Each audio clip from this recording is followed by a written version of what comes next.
Hello!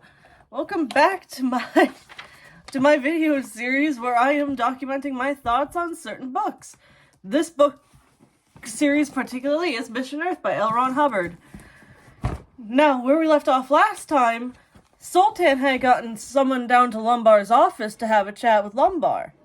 And Lumbar was in there having some talks with some higher-ups and wasn't ready to chat with Sultan, so Sultan decided to go and get some blackmail on Jet.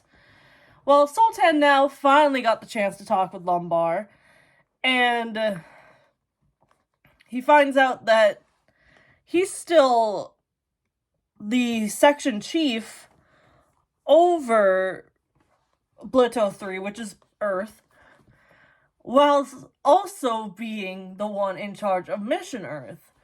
So he's going to be on Earth, signing things, saying that he got the delivery from Earth.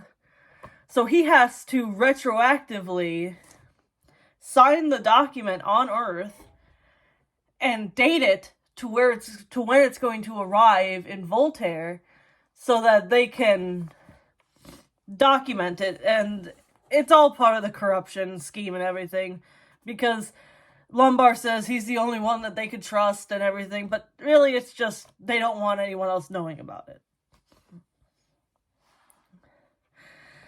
So now we found out that he's got two things to do, so no pressure or anything. This is also where we get the full mention of where Lumbar wants Jet and Sultan on Earth. Sultan is going to be in Turkey, and Jet is going to be in the US. And Sultan is freaking out about this idea, because he thinks Jet is hard enough to deal with up close. What is it going to be like to control him from a third of the planet away? And I'll admit, that's going to be an interesting dynamic. And my dad did give me spoilers on this, but I'm not going to spoil you on it. But he does do something later on that makes it easier for him to control Jet, but we'll get to that when we get to it. So Lumbar goes on to tell Sultan that Mission Earth has been leaked to the press. And Sultan, of course, denies that he's the one that did it. But really, he was the one that kind of did it, because he told the royal officers that, Jet was going to Earth for this mission. And they were the ones that told the press. And the Grand Council, which is Voltaire's government, is highly interested in this mission, especially since Jet is a part of it. So they're going to have their noses in everything as long as Jet is on Voltaire.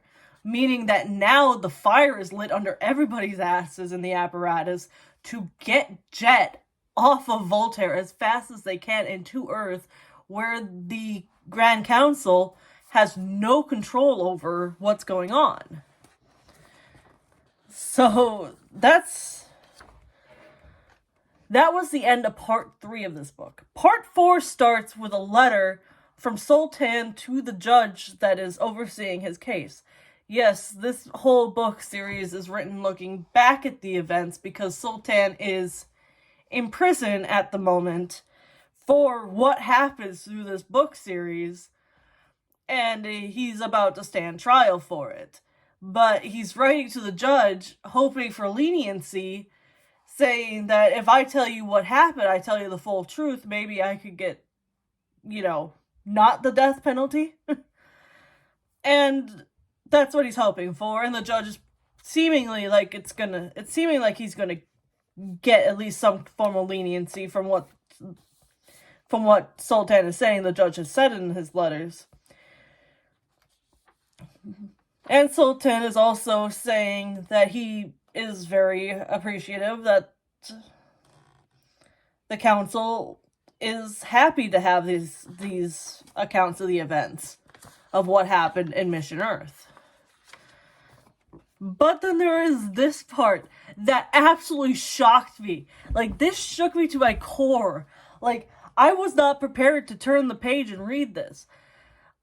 as for, he goes on to state that he doesn't know where Jet is. Jet is also wanted by the police division of the Voltarian government.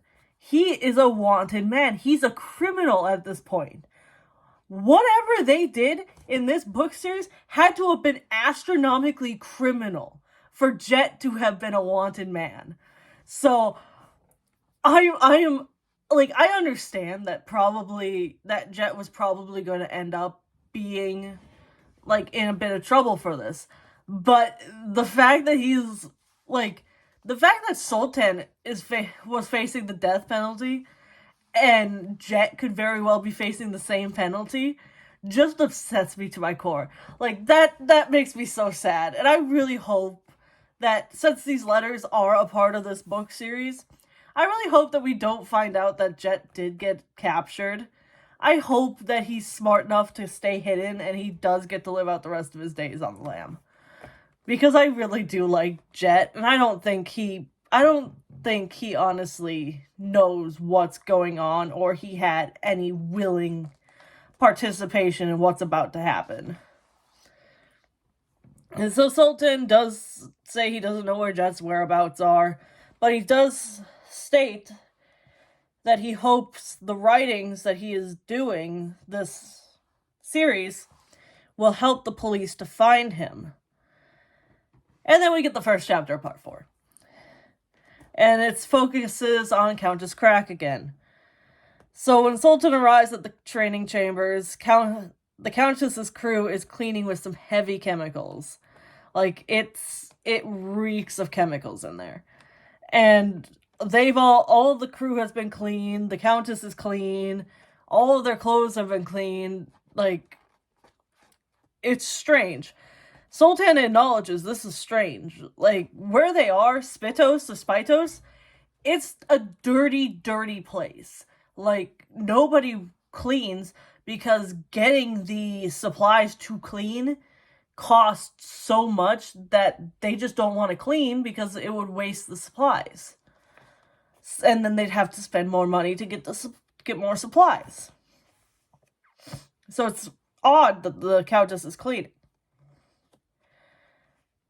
And the Countess is also talking to some higher-ups at this point. And she's telling them she's not going to train any more of their maimed human beings. Specifically the ones that have had their tongues cut out. She says that it makes it too hard for her to train them. It's too much work. They can't. And the higher-ups argue, we don't want them, saying where they are and where they've been. And she goes, they, first of all, don't know where they are when they get here. And they don't know where they are the whole duration they're here. Second of all, I can always hypnotize them with my hypno helmets to make sure they don't know where they are. And they can't tell anybody. You don't need to maim these people or these creatures that you're sending to me. And so the higher-ups agree to, stop sending her maimed people, and the Countess turns her attention to Sultan. She scares him. Even when she's trying to be friendly, like, she smiles at him and she scares him. And this is hilarious. This is, whole scene is hilarious. When she's just kind of walking towards him, all friendly and, nice. And he's backing up. He's so scared of her. So the Countess eventually forces Sultan to use a hypno helmet and learn some American accents, specifically the New England and Virginian accent. And then she tests him on it, and he ends up passing the test on these accents. And she's doing this mainly because Jet's going to be talking in these accents, or at least one of the two of these accents. So, Sultan has to know these accents so that he can understand Jet. Which is not how Earth English works, but, you know, like, it's not like me with my Minnesotan accent can't understand someone with a Southern accent, or a British accent, or some other kind of accent. Like, what? What is the logic here? Also, why these two specific accents? These have been mentioned twice now. The New England Ivy League accent and the Virginian accent. Why these two specific accents? Like, I get that they're thinking, like, this is where Jet's gonna be, but what is with these two accents? Anyway, after the Countess attests Sultan on the accents, the Countess receives a package from Jet, which is, ooh, this is the part where I'm like, oh, this is all coming together as to why the Countess is cleaning, isn't it? And the package contains 3 brand new outfits with boots and hair ties included. And she is so happy with this. Like, she is absolutely thrilled. And I think the answer as to why the Countess started crying is revealed here. And it's probably because somebody was genuinely nice to her. And those were real tears. And most definitely, I think they're in love. And this gets further, like, proven in the next chapter when Sultan walks into his room where Jet is waiting for him, and Jet is relaxing on a chair, kind of leaned back, relaxing, and Jet is listening to love songs and watching the music video for it. And so Sultan uses this kind of infatuation that Jet has with the Countess to his advantage in this scene. And he tells Jet he needs to be ready in 20 minutes to go to training with the Countess. And Jet springs out of that chair. He was like spring-loaded to get out of that chair. And he gets up, he's showered, fresh shaven, he's got brand new clothes on, looks nice, he smells nice, and everything, and he's ready to go in 8 minutes. And they still have to wait a little while because the Countess had asked Sultan to give her an extra 20 so that she could get dressed and freshened up and everything for this training session. And once they arrive at the training rooms, a grunt of the Countess's stops Sultan from entering and tells him that Camp Kill, or Camp Endurance, which is actually its official name, but it's nicknamed Camp Kill because I think you can imagine. He says that they needed him at Camp Kill. And, well, Sultan obviously doesn't know what the heck is going to go on. Why do they need me there? But he goes anyways, just to find out that it was a bogus summons that was coming from inside the tower where the training rooms are. So his heart sinks. He thinks the Countess and Jet are trying to escape, and he rushes back. He's running back, trying to get back before any kind of escape plan goes, because he knows that it's going to be his head if these two escape. So it's extremely funny to me. That whole scene was just hilarious. Him getting to the camp, realizing this guy going, well, we summoned you like this morning, but Lombard summoned you for the exact same thing. It's Lombard sent the message over, so we don't need you anymore. And they're like, well, and he's like, well, then cancel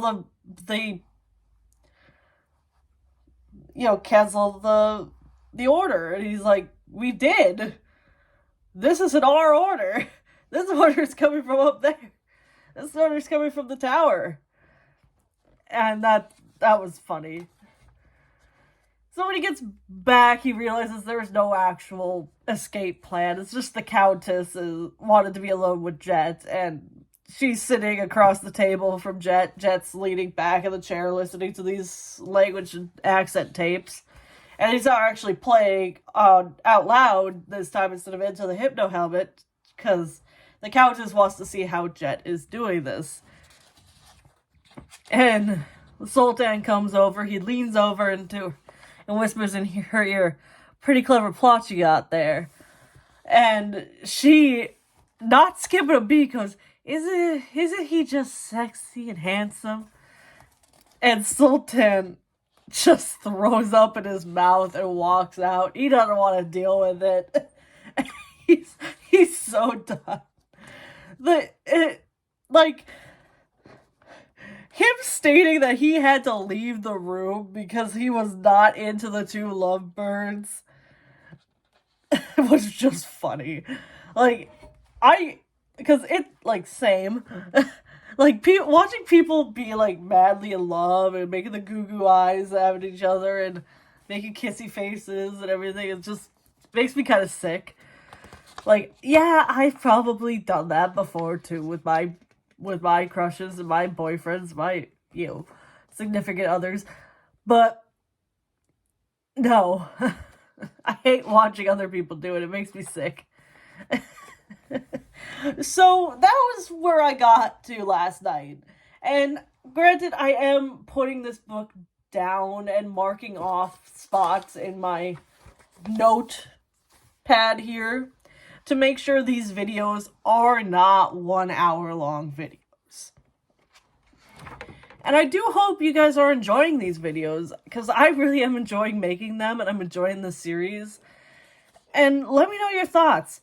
Right now, I really like Jet, and I hope that those letters at the beginning of part 4 are not going, those letters that Sultan is writing to the judge. I hope they don't reveal that Jet got captured, because I don't want to see Jet die. That doesn't sound like... I will cry if Jet dies. I will actually start bawling. Because Jet has become my favorite character. And he hasn't done all that much to do it. He's just proven that he is smarter than Sultan. And he's done it in the most, subtly asshole-ish way possible. And I can't wait to see where this goes. I cannot wait to see them get to Earth and see how all of this mission goes on Earth. Because unfortunately my dad has spoiled some parts of the mission on Earth. But I can't wait to see what the full extent of how their time on Earth is going to go. So, yeah, definitely. Let me know in the comments what you guys think. What do you guys want to hear more about? And,